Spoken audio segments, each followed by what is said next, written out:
मार्गदर्शन दिवचे।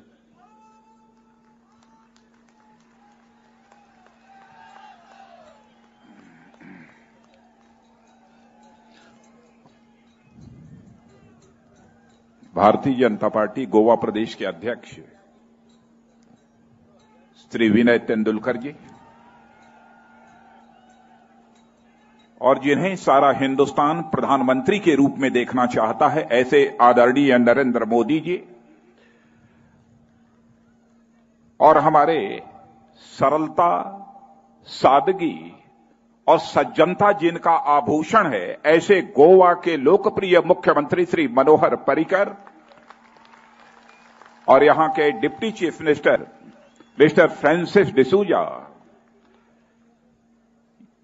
भारतीय जनता पार्टी की ऑल इंडिया वाइस प्रेसिडेंट, यहां की प्रभारी श्रीमती स्मृति ईरानी और यहां के लोकप्रिय सांसद श्रीपद नाइक जी, श्री वी सतीश, श्री दयानंद मांडरेकर, श्री दीपक धावलकर जी और श्री लक्ष्मी नारायण पारशेकर और श्री सुरीन धारलेकर, यहां उपस्थित मेरे सभी सम्मानित बहनों एवं भाइयों, जब मैं एयरपोर्ट से इस रैली में भाग लेने के लिए नरेंद्र भाई के साथ आ रहा था तो सड़क के किनारे मैंने समुद्र देखा, जिस समुद्र में जल था। लेकिन आज जब इस रैली में मैं पहुंचा तो मैंने देखा एक छोटा समुद्र यहां भी है, लेकिन इस समुद्र में जल नहीं है बल्कि जनता है। एक ऐसा मैं समुद्र अपनी आंखों के सामने देख रहा हूं। आप लोगों ने हम लोगों का बहुत ही गर्मजोशी के साथ स्वागत किया है, फूलों की हार पहनाकर आप लोगों ने स्वागत किया है, तालियां पहनाकर आप लोगों ने बजाकर आप लोगों ने स्वागत किया है। लेकिन स्वागत, अभिनंदन कभी एक तरफा नहीं होना चाहिए। इसलिए मैं भी भारतीय जनता पार्टी का अध्यक्ष होने के नाते गोवा के सभी बहनों भाइयों का शीश झुकाकर हार्दिक अभिनंदन करता हूं और आप सभी का स्वागत करता हूं। बहनों भाइयों, आपको याद दिलाना चाहता हूं, आज 12 जनवरी है। स्वामी विवेकानंद की 150वीं वर्षगांठ हम मना रहे हैं और आज यह 12 जनवरी स्वामी विवेकानंद की 150वीं वर्षगांठ है। सबसे पहले अंतर्राष्ट्रीय जगत में भारत की संस्कृति की ध्वज फहराने का काम यदि किसी ने किया तो हमारे स्वामी विवेकानंद ने किया था।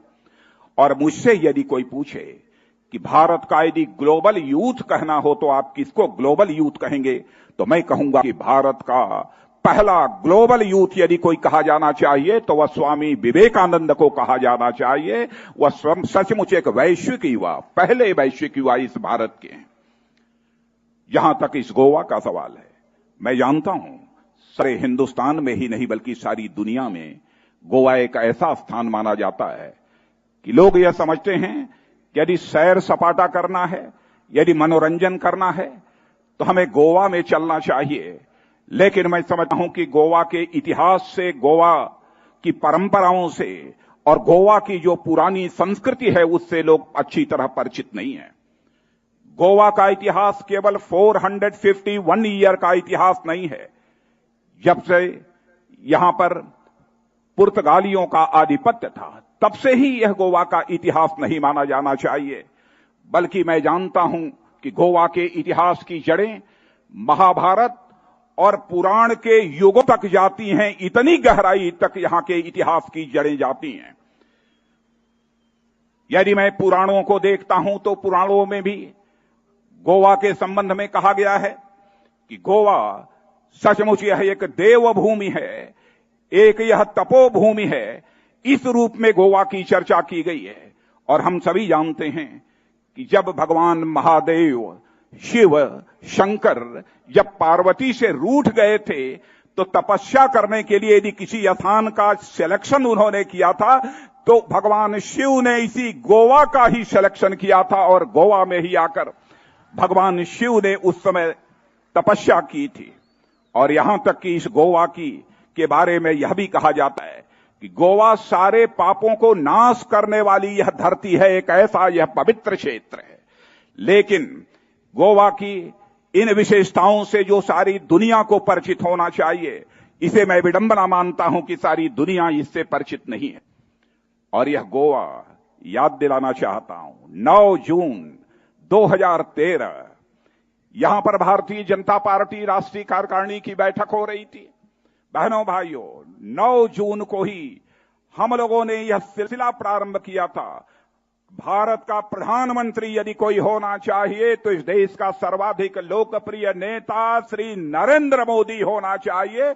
और इसी स्थान पर भारतीय जनता पार्टी के सभी कार्यकर्ताओं की सहमति के आधार पर मैंने इलेक्शन कैंपेन कमेटी के चेयरमैन के रूप में घोषणा की थी और उसी समय से यह सिलसिला प्रारंभ हुआ था।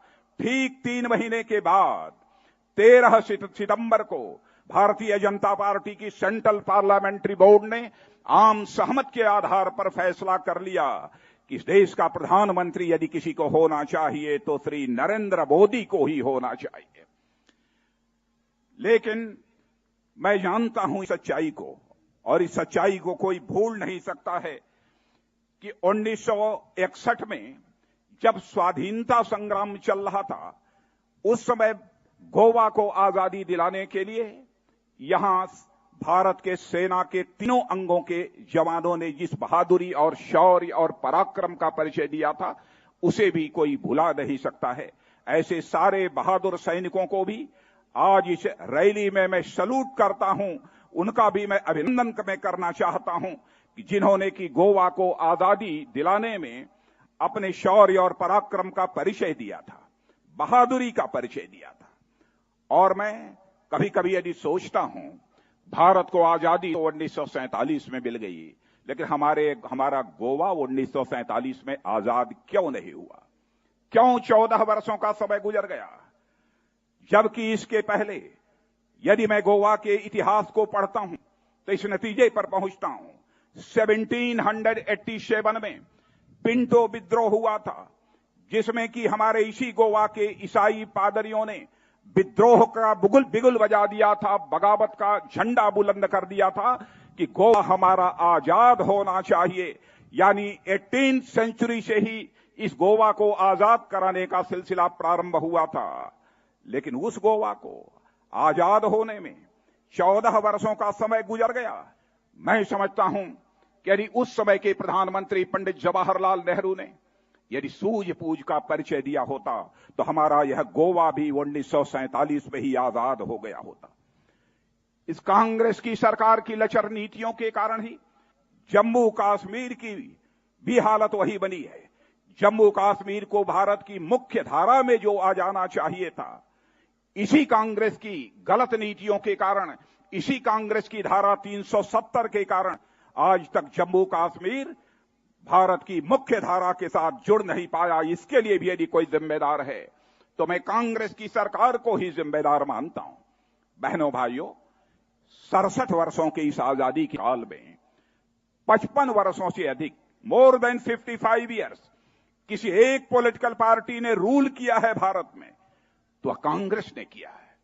लेकिन यह कैसी विडंबना है कि कांग्रेस की 55 वर्षों की हुकूमत के बावजूद आज हमारा भारत दुनिया के गरीब देशों में गिना जाता है। इसके लिए कौन जिम्मेदार है? इसके लिए यदि कोई एक राजनीतिक पार्टी जिम्मेदार है तो वह कांग्रेस पार्टी जिम्मेदार है। पिछले 10 वर्षों से फिर से कांग्रेस की हुकूमत इस हिंदुस्तान में है। जब से कांग्रेस आई है तब से महंगाई बढ़ने का सिलसिला निरंतर जारी है। भ्रष्टाचार ने अपने सारे रिकॉर्ड तोड़ दिए हैं। आंतरिक और बाह्य सुरक्षा का संकट भी निरंतर गहरा होता जा रहा है। कौन इसके लिए जिम्मेदार है? प्रधानमंत्री मनमोहन सिंह जी और कांग्रेस की अध्यक्षा सोनिया गांधी। मैं दोनों का नाम इसलिए ले रहा हूं कि अपनी प्रेस वार्ता में इस सच्चाई को प्रधानमंत्री ने स्वीकार कर लिया है कि भारत में केवल एक पावर सेंटर नहीं है, बल्कि 2 पावर सेंटर हैं। एक पावर सेंटर प्रधानमंत्री का है और दूसरा पावर सेंटर कांग्रेस की अध्यक्ष श्रीमती सोनिया गांधी का है।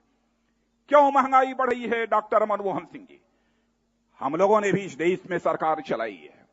कौन इस सच्चाई को नकार सकता है? आजाद भारत के इतिहास में लगातार 6 वर्षों तक महंगाई को पूरी तरह से रोके रखने में यदि किसी भारत माता के लाल ने सफलता प्राप्त की है तो भारत माता के लाल का नाम है पंडित अटल बिहारी वाजपेयी। बहनों भाइयों, भारत का पाकिस्तान के साथ युद्ध हुआ था जिसे हम कारगिल युद्ध के नाम से जानते हैं। भारत के सेना के जवानों ने अपने शौर्य पराक्रम का परिचय देते हुए पाकिस्तान पर विजय प्राप्त की। उस कारगिल युद्ध के बावजूद हम लोगों ने महंगाई को नहीं बढ़ने दिया। और इतना ही नहीं, एटॉमिक टेस्ट दुनिया के सारे जितनी डेवलप्ड कंट्रीज हैं उनके विरोध के बावजूद हम लोगों ने 5 एटॉमिक बम्स का धमाका करके अपने एटॉमिक टेस्ट का काम पोखरण में पूरा किया था। दुनिया की सारी डेवलप्ड कंट्रीज ने भारत पर आर्थिक प्रतिबंध लगा दिया था, फिर भी हम लोगों ने महंगाई को बढ़ने नहीं दिया था। आज देश की अर्थव्यवस्था जर्जर हो चुकी है। रुपए की कीमत लगातार गिरती जा रही है।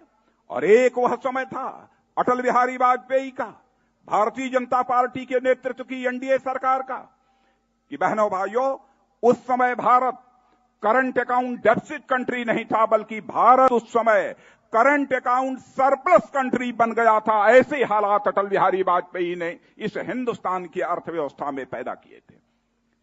लगातार विदेशी कर्ज बढ़ता जा रहा है, करंट अकाउंट डेफिसिट बढ़ती जा रही है, किसी कारण से रुपए की वैल्यू कम होती जा रही है। और जिस दिन भारतीय जनता पार्टी की सरकार आएगी, नरेंद्र भाई भारत के प्रधानमंत्री बनेंगे, बहनों भाइयों, मैंने देखा है नरेंद्र भाई के पास एक अपना विजन है, एक दृष्टि है, कन्विक्शन है।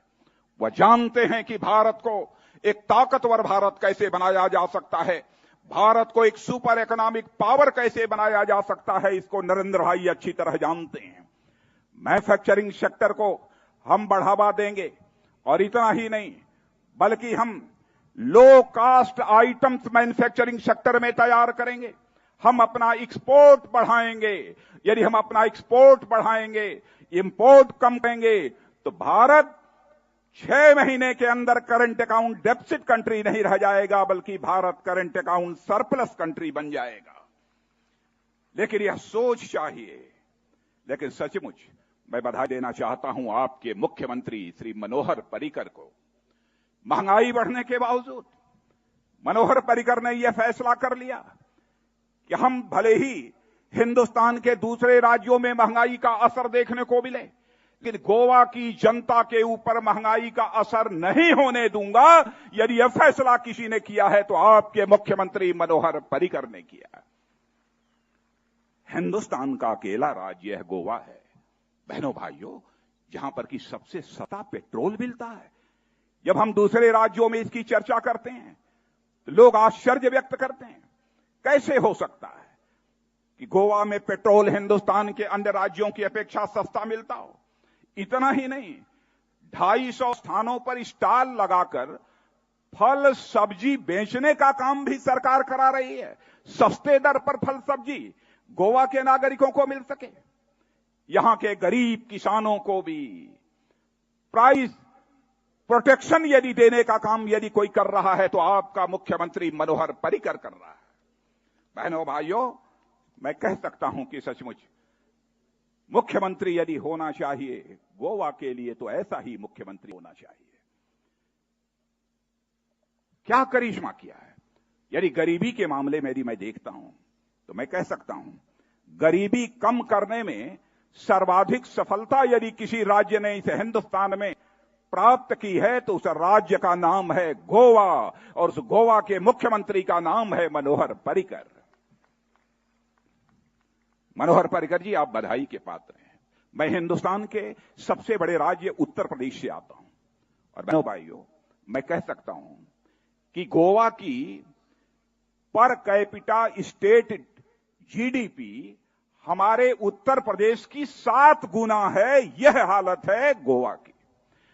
Per capita state GDP Goa की हिंदुस्तान के सबसे बड़े राज्य उत्तर प्रदेश से 7 गुना है। आप सभी बधाई के पात्र हैं दोस्तों। लेकिन आज बस इतना ही कहने के लिए आप सबके सामने आया हूं कि बहनों भाइयों, चुनाव नजदीक है और अब कांग्रेस अपनी नाकामियों, अपनी विफलताओं कि जिम्मेदारी यदि तय करना चाहती है तो वर्तमान प्रधानमंत्री डॉक्टर मनमोहन सिंह के ऊपर तय करना चाहती है।